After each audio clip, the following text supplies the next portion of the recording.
మరికొన్ని క్రూరమైన శిక్షలు. ఈ నరకలోకంలో పాపులను శిక్షించే రకరకాల కుండాలుంటాయి. ఘోర కిరాతక పాపకృత్యాలు చేసేవారిని నీటిలోకి అనగద్రొక్కి హింసిస్తారు.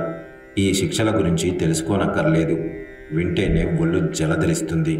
రక్త పింగళ వర్ణం కలిగిన వారు అనివార్యులు, అతి దారుణులు, మదమత్తులు, తమోయుక్తులు, దయాశూన్యులు, తేజస్వంతులు, దండపాశహస్తులు అయి యమకింకరులు ఈ కుండాలను సదా పర్యవేక్షిస్తూ పరిరక్షిస్తుంటారు.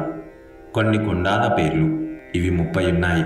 1 చూర్ణకుండం, 2 శూలకుండం, 3 శూర్పకుండం, 4 భస్మకుండం, 5 చక్రకుండం, 6 వక్రకుండం, 7 గోలకుండం, 8 సర్పకుండం, 9 మశకకుండం, 10 దంశకుండం, 11 శ్లేష్మకుండం, 12 విట్ అంటే మలకుండం, 13 మాంసకుండం, 14 నకకుండం, 15 రోమకుండం, 16 గాత్రముల కుండం, 17 అశ్రుకుండం, 18 బీజకుండం, 19 అస్థికుండం, 20 చర్మకుండం, 21 దూసి అంటే కంటి పుసి కుండం, 22 గరళ కుండం, 23 తప్తకుండం, 24 వజ్రదంష్టాకుండం, 25 నక్రకుండం, 26 కాకకుండం, 27 వృచ్చికకుండం, 28 తప్తపాషణకుండం, 29 తప్త సురాకుండం, 30 దేహదలన కుండం.